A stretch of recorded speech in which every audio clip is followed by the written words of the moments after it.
يا أمي أقبل رأسك الساكن أبث بكل أشواقي وأرجو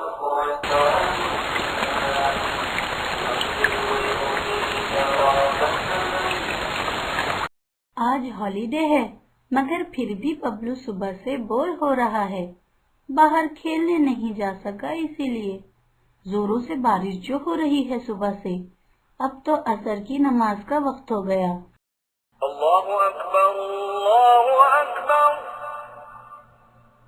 اللہ اکبر. امی یہاں کچن میں کام کر رہی ہیں اور ابو ابھی مسجد جانے کے لیے تیار ہو رہے ہیں.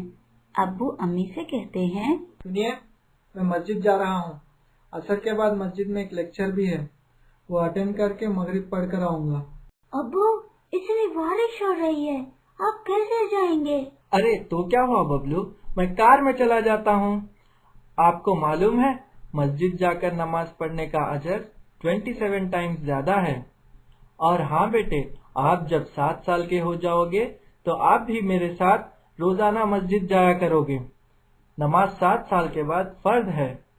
ابھی تو آپ نماز سیکھ رہے ہیں نا؟ ہاں ابو سیکھ رہا ہوں. پیارے نبی صلی اللہ علیہ وسلم نے جو طریقہ بتایا ہے اس طریقے سے. ہاں بیٹے, ہمیں ہماری ساری زندگی پیارے نبی صلی اللہ علیہ وسلم کے طریقے سے گزارنی چاہیے. ڈور لاک کر لیجئے, میں جا رہا ہوں. اللہ حافظ. فی امان اللہ, آپ جائیے میں لاک کر لوں گی. یہ کہہ کر امی بھول گئی ڈور لاک کرنا. پھر امی نے وضو کیا اور ببلو کو بھی وضو کروایا. امی نے نماز پڑھ کر ببلو کو بھی نماز پڑھائی. اتنے میں بارش رک گئی اور ببلو امی سے باہر جانے کی پرمیشن لینے لگا. امی امی میں باہر دوست کے گھر جاؤں؟ نہیں بیٹے, بارش ابھی ابھی رکی ہے, آپ کہیں گر جائیں گے. پلیز امی پلیز جانے دیجیے نا, میں نہیں گروں گا. نہیں بیٹے, اچھے بچے ضد نہیں کرتے, امی کی بات سنتے ہیں. اچھا بیٹے, میں کچن میں کام کرنے جا رہی ہوں, آپ یہ کلرنگ کریے بک میں. یہ کہہ کر امی کچن میں مصروف ہو گئی. مگر ببلو کو تو باہر جانے کی پڑی تھی. ڈرائنگ میں بالکل دل نہیں لگ رہا تھا. پھر ببلو کی نظر ڈور پر پڑی جو امی نے لاک نہیں کیا تھا. ببلو کو خیال آیا کہ امی تو ہمیشہ روکتے رہتے ہیں, یہ مت کرو وہ مت کرو, دیکھو تو بارش رک بھی گئی ہے تو بھی باہر جانے سے منع کر رہے ہیں. میں چپکے سے چلا جاتا ہوں, تھوڑی دیر بعد آ جاؤں گا, امی کو پتہ بھی نہیں چلے گا. یہ سوچ کر ببلو چپکے سے باہر چلا گیا اور امی یہاں کچن میں مسالہ پیس رہی تھی. ببلو روڈ سے سنبھال کر چل رہا تھا کہ کہیں پھسل نہ جائے. بچتے بچاتے ایاز کے گھر پہنچا اور سوچا کہ امی تو منع کر رہے تھے, میں گر جاؤں گا سوچ کر. امی کو کیا معلوم, اب میں بڑا ہو گیا ہوں. اب جیسے ہی آگے بڑھا ببلو کا پیر پھسلا اور وہ دھڑام سے گر پڑا. میں گر گیا. اتنے میں ایاز اور رویتا باہر آئے تو دیکھا کہ ببلو کو زور سے مار لگا ہے. انہوں نے ببلو کو اندر بلایا, زخم کو کلین کر کے بینڈیڈ لگا دیا اور ببلو کو پانی دیا. الحمدللہ. رشتہ دیدی آنٹی ہے کیا گھر پر؟ نہیں ببلو, امی اور ابا چھوٹی کو لے کر گئے ہیں ڈاکٹر کے پاس. ببلو ابھی تو بارش رکی ہے اور اتنی سردی میں آپ کیوں آئے؟ آنٹی نے روکا ہوگا نا؟ روکا تو تھا دیدی, میں چپکے سے ڈور کھلا دے کر آ گیا. نہیں ببلو, ماں باپ کی بات ماننی چاہیے, وہ ہماری بھلائی کے لیے ہی روکتے ٹھوکتے ہیں. ہم چھوٹے ہیں اسی لیے سمجھ نہیں پاتے. اب دیکھو تو کیسی چوٹ لگی ہے آپ کو, اور دیکھو رائٹ ہینڈ کے فنگرز کو مار لگا ہے. کچھ دنوں تک اسکول میں لکھ بھی نہیں پاؤ گے. یہ سن کر ببلو بہت افسوس کرنے لگا, کاش امی کی بات مان لی ہوتی. ببلو کلاس کا کلیور اسٹوڈنٹ تھا. اسے بالکل اچھا نہیں لگ رہا تھا کہ وہ اب کچھ دن تک نہیں لکھ پائے گا. اللہ اور رسول صلی اللہ علیہ وسلم کے بعد ماں باپ ہی ہیں. ماں باپ کی بات نہ ماننے پر اللہ ناراض, ماں باپ ناراض اور ہمارا ہی نقصان. ایاز یہ سب غور سے سن رہا تھا۔ رشدہ دیدی اسے کئی بار قرآن کی باتیں اور حدیث سناتی رہتی جو وہ پڑھتی۔ ایاز نے ماں باپ کے بارے میں حدیث جاننی چاہی اور رشدہ سے پوچھا، رشدہ دیدی، آپ کو کوئی اسٹوری معلوم ہو تو بتائیے نا ماں باپ کے بارے میں۔ ہاں، میں نے کل ہی پڑھا تھا، بتاتی ہوں۔ یہ اسٹوری ہے شیخ عبد القادر جیلانی رحمت اللہ علیہ کی۔ شیخ عبد القادر جیلانی رحمت اللہ علیہ کی ماں نے سکھایا تھا، بیٹا تم ہمیشہ سچ بولنا، چاہے تمہارا نقصان ہو یا تمہاری جان جائے۔ ایک وقت جب وہ سفر پہ جا رہے تھے، ان کی ماں نے کچھ اشرفیاں ان کی ڈریس میں سی دی تھی تاکہ وہ گم نہ ہو، تاکہ کوئی چوری نہ کرے۔ جب وہ سفر میں نکلتے ہیں تو انہیں ڈاکو کا گروپ ملتا ہے۔ ڈاکو ان کی پوری جانچ کرتے ہیں اور ان کو کچھ نہیں ملتا، تو وہ اس بچے سے پوچھتے ہیں کہ کیا تمہارے پاس کچھ نہیں ہے؟ یہ سن کر وہ کہتے ہیں کہ میرے پاس اشرفیاں ہیں جو میری ڈریس میں میری ماں نے سی دی ہیں۔ اس پر ڈاکو کہتے ہیں کہ اگر تم نہ بتاتے تو ہمیں کبھی معلوم نہ ہوتا کہ تمہارے پاس اشرفیاں ہیں۔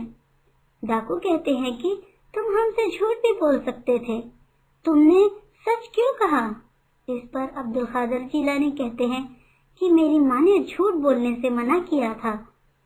اس چھوٹے بچے کی بات پر ڈاکو بہت شرمندہ ہوتے ہیں، اس بچے کو چھوڑ دیتے ہیں اور ان کی اشرفیاں بھی، اور وہ ڈاکو بھی چوری کرنا ہمیشہ کے لیے چھوڑ دیتے ہیں۔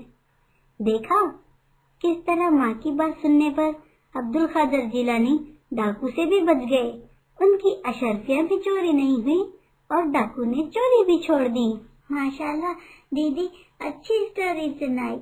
میں بھی انشاءاللہ ہمیشہ سچ بولوں گا اور اپنے امی ابو کی بات ہمیشہ سنوں گا۔ ہاں، ایک اور قصہ سناتی ہوں موسیٰ علیہ السلام کا۔ موسیٰ علیہ السلام نے ایک بار اللہ سے پوچھا کہ اللہ، میرا جنت میں پڑوسی کون ہے؟ اللہ تعالیٰ نے فرمایا کہ ایک قصائی۔ موسیٰ علیہ السلام حیرت سے سوچے کہ نہ کوئی مجاہد، نہ کوئی ولی، نہ کوئی بڑا نیک آدمی، بلکہ ایک قصائی۔ موسیٰ علیہ السلام اسے دیکھنے گئے۔ وہ عام قصائیوں کی طرح تھیلے میں گوشت ڈالے شام کو اپنے گھر کی طرف جا رہا تھا۔ موسیٰ علیہ السلام نے اس سے پوچھا کہ کیا تمہارے ساتھ آ سکتا ہوں؟ اس نے کہا ہاں، آ سکتے ہیں۔ اس نے نہیں پہچانا کہ یہ موسیٰ علیہ السلام ہیں۔ پھر وہ موسیٰ علیہ السلام کے ساتھ اپنے گھر گیا، روٹی بنائی، سالن تیار کیا، اسے پلیٹ میں رکھا۔ گھر میں ایک عورت بیڈ پر لیٹی پڑی تھی، بہت کمزور۔ قصائی اسے اٹھا کر نوالے بنا بنا کر کھلاتا رہا، یہاں تک کہ اس نے سر ہلا کر بس کرنے کو کہا۔ پھر اس نے اسے بڑھیا کا منہ صاف کیا، پانی دیا۔ یہ سب کرنے پر وہ بڑھیا کچھ بڑبڑانے لگی۔ موسیٰ علیہ السلام نے پوچھا کہ یہ کون ہے؟ اس نے کہا کہ یہ میری امی ہیں، میں روز صبح ان کے سارے کام کر کے جاتا ہوں اور شام کو آ کر پہلے ان کی خدمت کرتا ہوں، پھر اپنے کام کرتا ہوں، میرے ذمے میری ماں کی خدمت ہے۔ موسیٰ علیہ السلام نے کہا کہ یہ کچھ کہہ رہی تھی۔ قصائی نے کہا یہ میری امی بڑھاپے میں کچھ بھی بولتی رہتی ہیں، ان کی جب بھی خدمت کرتا ہوں یہ مجھے دعا دینا شروع ہو جاتی ہیں کہ اللہ مجھے جنت میں موسیٰ علیہ السلام کا پڑوسی بنا دے۔ بھلا میں کدھر اور موسیٰ علیہ السلام کدھر؟ سمجھے آپ لوگ؟ یہ ہے ماں جس کی دعا نے ایک قصائی کو جنت میں موسیٰ علیہ السلام کا پڑوسی بنا دیا۔ رشتہ دیدی، مجھے بھی جنت میں جانا ہے ماں باپ کی خدمت کر کے۔ قرآن مجید میں کئی جگہ پر آیا ہے وَبِالْوَالِدَيْنِ إِحْسَانًا، یعنی ماں باپ کے ساتھ اچھا سلوک کرو۔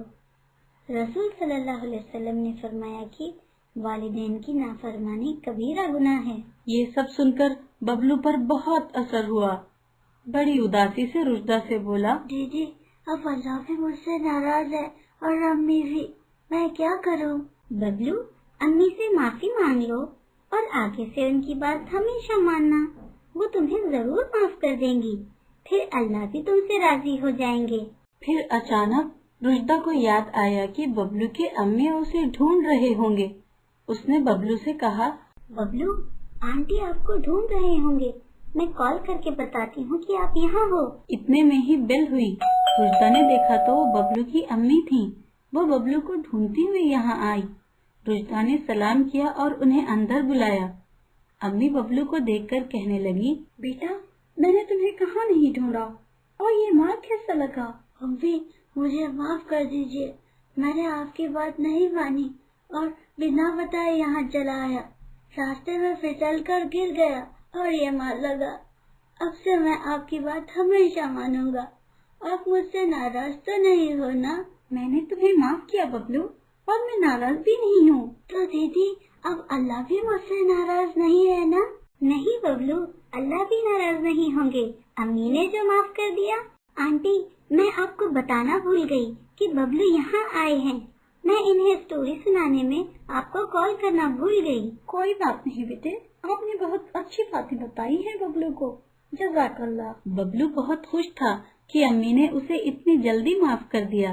اس نے دل میں ارادہ کیا کہ وہ ہمیشہ والدین کی بات مانے گا اور اللہ تعالیٰ کو ہمیشہ راضی رکھے گا۔ ابھی میں آپ کو ایک پوئم سناتا ہوں جس سے آپ بہت خوش ہو جائیں گی۔ اوہ ضرور بیٹا۔ 1 2 اسٹارٹ۔ پیاری ماں، مجھ کو تیری دعا چاہیے، تیرے آنچل کی ٹھنڈی ہوا چاہیے، لوری گا کے مجھ کو سلاتی ہے تو، مسکرا کر سویرے جگاتی ہے تو، مجھ کو اس کے سوا اور کیا چاہیے، پیاری ماں مجھ کو تیری دعا چاہیے، تیرے ممتا کے سائے میں پھولوں بنو، تھام کر تیری انگلی میں بڑھتا چلوں، آسرا میرے پیار کا چاہیے، پیاری ماں مجھ کو تیری دعا چاہیے، تیری خدمت سے دنیا میں عظمت میری، تیرے قدموں کے نیچے ہے جنت میری، عمر بھر سر پہ سایہ تیرا چاہیے، پیاری ماں مجھ کو تیری